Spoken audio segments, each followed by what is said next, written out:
The film opens with our leads, Alex and Lucy, having an argument right after their intimate lovemaking session. Lucy unintentionally brings up her desire to have babies with Alex, who completely opposes this. Mid-argument, Alex decides to go back to his grandmother, leaving Lucy with conflicted thoughts about building a family together. Lucy gulps down the disappointment and puts a beautiful pendant around Alex's neck as his birthday present. When Alex steps out, he decides to send a sweet text to Lucy after regretting how he acted out. However, before he can push the send button, an anonymous man attacks him with a sharp knife. He stabs him till he passes away. As Alex's soul leaves his body, he catches small glimpses of his grandmother swirling and Lucy gradually backing out of the frame. The scene then cuts to an experiment lab inside an inaccessible warehouse, where a man regains consciousness. By seeing the reattachment of the limbs and the giant postmortem scar on the man, it is implied that he has woken up from the afterlife. The clueless man checks himself out in the mirror, as if he has no clue of his existence. Soon, the guy who is experimenting on the once-deceased guy shows up and expresses joy upon seeing his experiment come to life. He goes by the name Henry. Before reacting or saying anything, Henry names his experiment Adam, similar to the first man in the Bible. Henry immediately takes Adam's pictures and sends them to Polidori, his friend, and also the guy whom he's working for. Henry calls Polidori and informs him that their project is a success. After seeing the pictures, Polidori also expresses his eagerness to see Adam. While being emotional, he covers Adam with a blanket and takes him to his bedroom for a good night's sleep. The next day, he introduces Adam to a cabinet full of that will help keep his internal organs running. Since he's not living and his organs are rejected by his brain and heart, he will have to rely on the to stay alive. That are created by Polidori turn out to work fine on Adam. His organs, blood pressure, and sugar levels become balanced like a normal functioning human. However, one thing that remains unsettling about Adam is the stitches and scars all over his body. Attached to the lab, there is a small living space in the loft, where Henry starts raising Adam. For a beginner level, he gives him puzzles to solve that are created according to the mindset of a toddler. Despite Henry's clear instructions, Adam fails to solve the puzzles. Henry becomes agitated when he sees Adam pee his pants, so he changes his pants and reads him bedtime stories. The next day, Henry hands Adam a ball and teaches the law of gravity to him. Upon hearing about how gravity works, Adam speaks his first words, which amuses Henry. It is as if Adam is his offspring. Soon, Henry finds more ways to teach Adam. He attaches some wires to Adam's forehead and plays music that helps Adam solve a basic puzzle. Henry also lays down information on how the music evolved, which excites Adam. Gradually, Adam learns to play table tennis and beats Henry in this game. However, Adam becomes easily scared and disturbed if Henry unintentionally shows expressions other than happiness and love.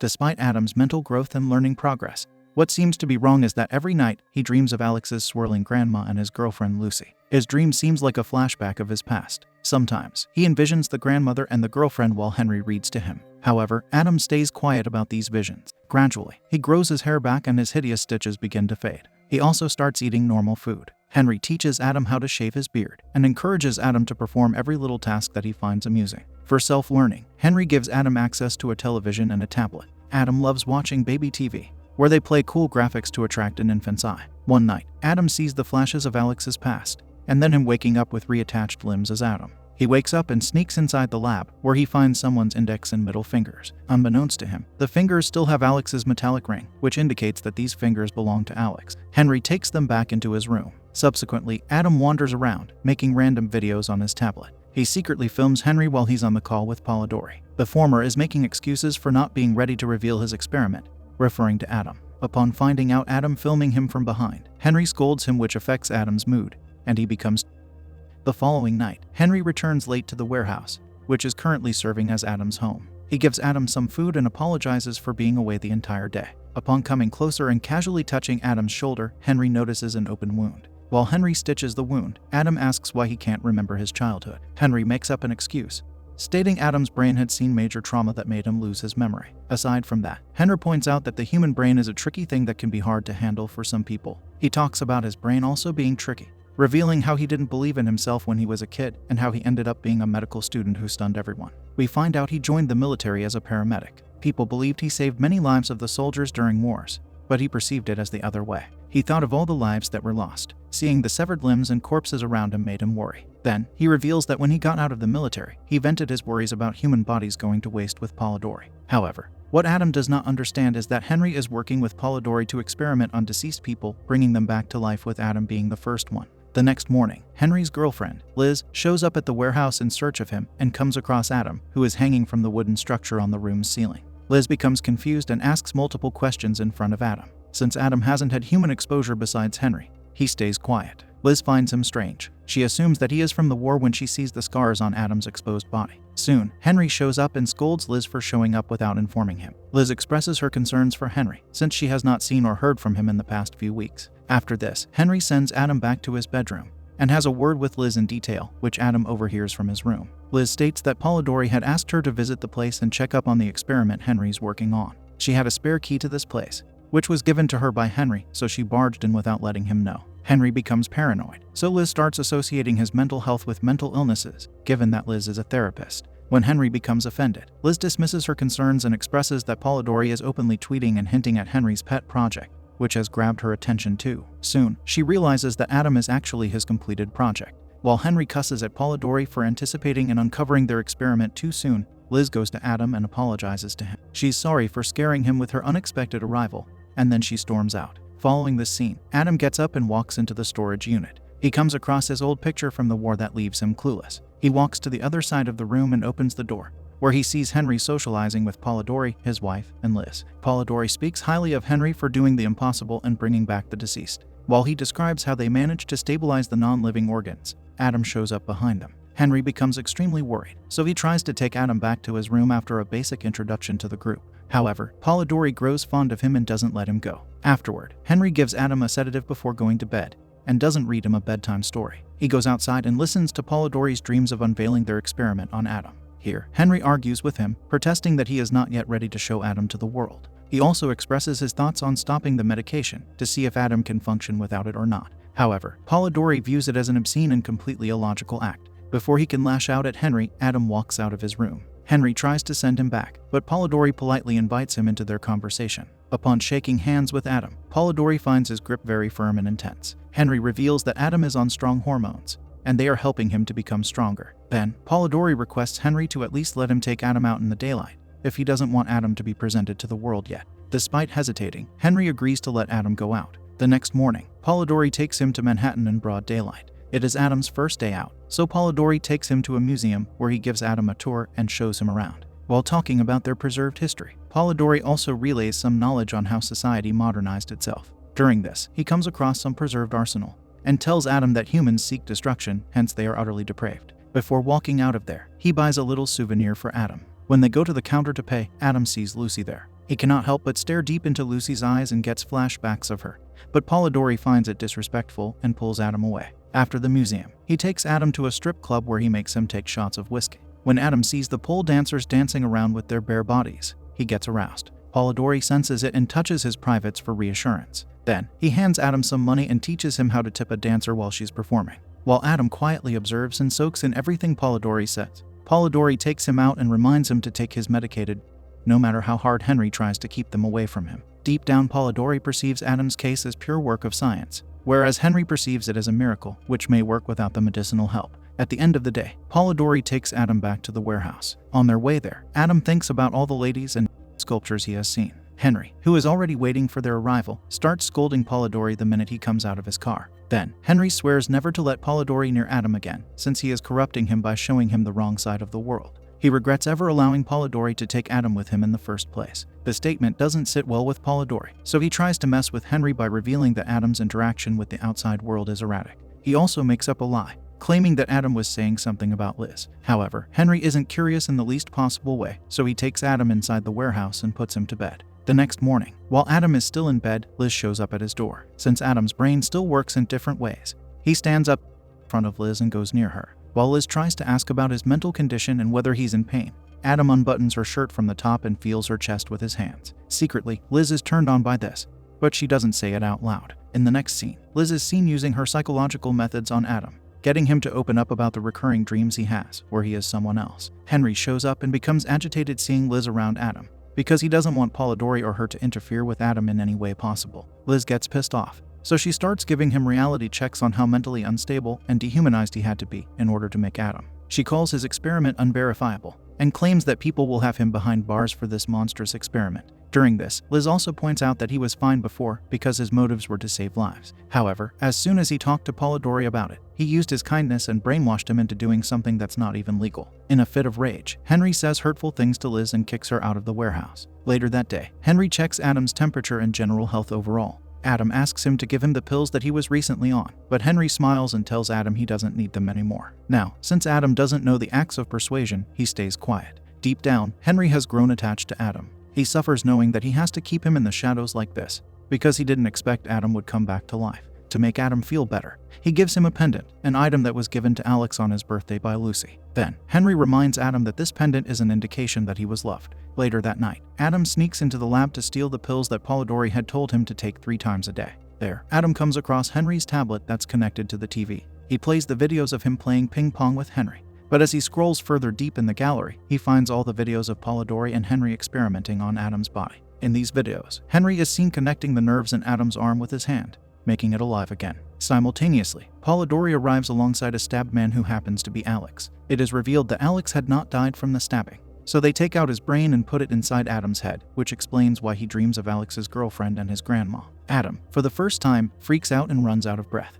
He also discovers where they have kept Alex's possessions. So, he retrieves the items and finds Alex's ID card, his phone, and his girlfriend's pictures. Then, he plugs the phone and dials Lucy's number. She instantly picks it up, hoping for Alex to respond on the other end. However, when Adam hears her desperate voice, he smashes the phone on the ground and grunts badly. Then, he runs through the storage unit and goes to the lounge, where Polidori and Henry are having a meeting with some Asian dealers. Adam grabs Henry by the collar, claiming he has found out what they've done to him. He also lashes out at Polidori and scares the dealers away. He then runs out of the warehouse. Henry runs after him, but Adam cleverly hides behind the trash cans. Then, Polidori comes out with the dealers, who immediately announce they are backing out since their experiment is not ready to be presented to the world. As they speed away in their car, Henry comes back and engages in one final argument with Polidori. Henry finally realizes Liz was right when Polidori starts making demeaning comments about him, saying he is nothing without his help. Polidori declares that the entire project belongs to him, and only him, so he's taking away his laptops and hard drives containing evidence of Adam's existence. Henry tries to tell Polidori that Adam is still in the trial period, but Polidori loses his patience. He wants to make a profit off of Adam as soon as possible. With all the hard evidence in his possession, Polidori flees in his car and orders Henry to get Adam back before his next visit to the warehouse. Stressed out, Henry calls Liz to inform her about Adam's escape. He tells her to come into the warehouse and keep waiting there, in case he shows up. Meanwhile, he goes out to a cheap bar for a drink. Adam follows him going to the bar from a distance and waits for him to leave. Once Henry walks out of the bar drunk, Adam walks in and buys his whiskey shots. While he is at the bar, a girl named Shelley gets attracted to his scarred face and approaches him. She has a talkative personality, but she fails to get a word out of Adam, since he doesn't know how to socialize with anyone other than Henry and Liz. After a while, he develops feelings for her and walks her home. Surprisingly, Adam's head spins and he forces Shelley to come with him to his warehouse. She tries to run away, but Adam forces himself onto her, resulting in her demise. When Henry comes back outside the warehouse, he finds Adam sitting with a poker face, holding Shelley's corpse in his arms. He starts panicking and takes the girl to their loft. When he checks the girl, he confirms that she's no longer alive. This only worsened Adam's tantrum. He starts throwing things around and demanding Henry to bring Shelley back to life, as he did with him. After seeing Adam getting out of control, Henry pretends to be working on something, but he fills up an injection with sedative and immediately injects it into Adam's neck. Before the sedatives kick in, Adam nearly chokes Henry lifeless. This is when Henry calls him unreal, since his existence was never proven to the world. Suddenly, Liz finally shows up, even after everything Henry put her through. She helps him wrap Shelley and Adam's bodies in bags. Henry also takes out other frozen human and wraps them in a bag as well. They take the bodies and the severed limbs down the loft and load them in Henry's car. While Liz drives, Henry is at the passenger's seat. He feels sick to his stomach and realizes the inhuman acts he committed under Polidori's influence. Then, he gets flashbacks of the time when he was serving in a war as a paramedic, and he went to save the life of a guy named Adam, only for him to meet his demise in front of him. His desperation to save the dying soldiers had overshadowed his mind, so much so that he didn't realize what kind of horrendous acts Polidori had him do. In his head, the voices repeat how Polidori influenced him by sugarcoating things, telling him he would finance the pharmaceuticals with his rich father-in-law's money, and that he would get the help of Syntech, an organization that will donate the severed corpses of people. He had Henry believe that what they were doing was not only cruelty-free, but was a service to save lives and help people. After traveling for some time, Henry and Liz park their car near Polidori's house, which is far from the city. Then they dig graves in an open field and dispose of the corpses of Shelley and Adam. Though Henry notices movement of Adam's hands, he ignores it and them anyway. In the meantime, Polidori and his wife are seen having dinner with his in-laws, who aren't happy or appreciative of his day-to-day medicinal discoveries. As the parents insist on leaving, someone knocks on the door and he is surprised to find Liz and Henry. He invites them over and introduces them to the in-laws. During their conversation, it is revealed that Polidori, his wife, Henry, and Liz were all schoolmates and grew up choosing different fields in medicine. The entire group engages in very awkward small talks, since Polidori is fully invested in knowing about what Henry has done to Adam. Liz is too shaken to be having a normal conversation, so she leaves for the bathroom. Meanwhile, the parents forcibly leave the house despite the prediction of a strong storm and their daughter's constant insistence on them staying. While they leave, Liz sneaks into Polidori's office and tries to find Henry's laptop and hard drive. Suddenly, Polidori's wife shows up from behind and tries to warn her to stay out of the boys' matter. At this point, Liz loses it and smacks the laptop in front of her. Hearing loud noises, Polidori and Henry also walk into the office. Polidori becomes livid, but before he can lash out, Henry reveals what Adam did to a random girl and how they've taken his life and buried him. After hearing this, Polidori also gets cold feet and decides to back off from the experiment. Liz immediately wants to leave, but they try to convince her to stay for the night since there are no means of transportation that can take her back to the town. That night, Liz and Polidori's wife go to bed, while Polidori gets drunk with Henry and tries to persuade him to conduct another experiment. They will try to avoid the lousy mistakes noted in Adam's case. Henry is too drunk to respond, so he passes out on the chair near the snooker table. As thunder strikes, Adam emerges out of the ground he was buried in and walks straight into Polidori's house. He goes into Liz's room, drags her down the bed, and starts ripping her clothes off. Suddenly, Henry hears the screams and runs to Liz's room. He loses the ability to think of a solution at that time and starts confessing to Liz how much he loves her. However, Adam ruthlessly breaks Liz's neck, taking her life. He then attacks Henry, resulting in both of them falling out of the window. During this, Polidori wakes up in his room and pulls a gun out of his bed drawer. He walks into Liz's room, only to find her lying lifeless on the ground. His wife shows up behind him, thinking he has taken Liz's life. Outside, Henry convinces Adam to take his side by revealing Polidori's true intentions. Meanwhile, Polidori's wife feels disgusted and threatens to call the cops. This is when Polidori shows his true colors and puts a bullet in his wife's head, proving that he was with her for her wealth only. He then starts calling Henry out, assuming he has taken Liz's life. He goes downstairs and takes out his bow and arrow, intending to use it on Henry, but Adam shows up behind him. His attention is diverted toward Adam. He shoots arrows at him, but Adam doesn't feel anything since he's not alive. Henry takes advantage of the situation and pins Polidori down.